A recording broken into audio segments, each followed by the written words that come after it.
Okay, this is going to be a very simplified version of terminal velocity to have a look at if you're struggling with the concept.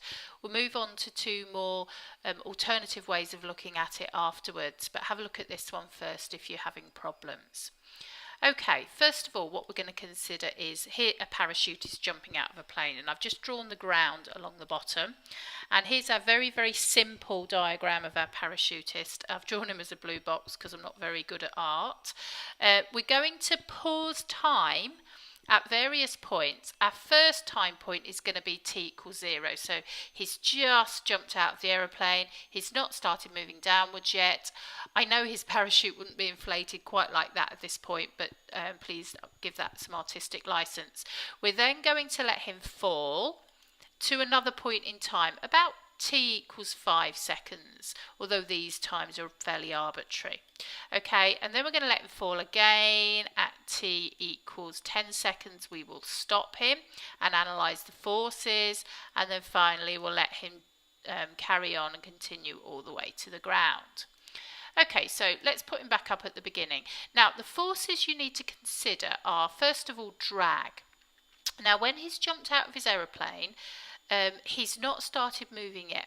Drag is a force, you could call it air resistance, and it depends on how fast he's going. So if he's not jumped out of the aeroplane, or if he's just jumped out of the aeroplane, he's not falling yet, his drag force is going to be equal to 0. As he falls faster, that drag force will of course increase. But when he first steps out, because he's not moving down, his force is going to be equal to 0. So we're not going to draw any arrow, any upward arrow for his drag. We're then going to consider his weight. Now, his weight, of course, is the effect of gravity acting on his mass. It's going to be pulling him down. It's actually going to be the same at all times, so I'm going to draw that in equally for all of our points in time, because his weight won't change. Okay, so it's always going to be a downward arrow of the same magnitude. Now, we need to look at a resultant force, which is the overall force taking into account weight and drag. And the resultant force is going to be the weight minus the drag. Okay, so in our first scenario, there's our weight. Of course, we have no drag. So when I look at my resultant force, I'll draw it in green. It's going to be equal to the weight. And that's because there is no drag force at this time = 0 situation. Now, that resultant force is important because we're going to use it in Newton's second law, F = ma. This force here is going to be used in this equation to calculate or to see if there's any acceleration of the object. Now, of course, our resultant force is very large. It's equal to his weight, which means we will have some acceleration, and it's actually going to be at its maximum rate. So that means that the parachutist is going to be accelerating towards the ground. That means their speed, of course, is increasing. Now let's let him move down to another point in time, t = 5 seconds. Now at this point he's been accelerating for 5 seconds, so his speed will have gone up. So he does have a drag force this time. His weight, of course, is the same.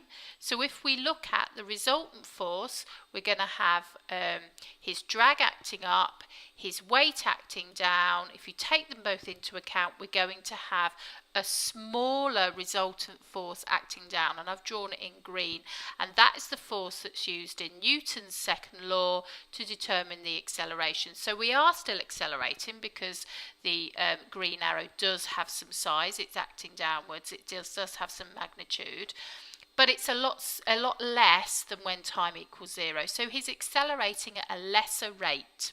Okay, let's let our parachutist fall again to time = 10 seconds. Now, at this point, his drag has just become equal and opposite to his weight. So they are now the same size force, but in opposite directions. There's his weight there. Let's take them both into account to work out our resultant. This time, there will be no resultant force because they are cancelling each other out. They are balanced, they are equal and opposite. So now our acceleration is 0. He is not accelerating at all. That means he will be travelling for the rest of his journey down at constant speed. Let's let him fall to the ground, and of course this is going to be travelling at terminal velocity. Okay, thank you.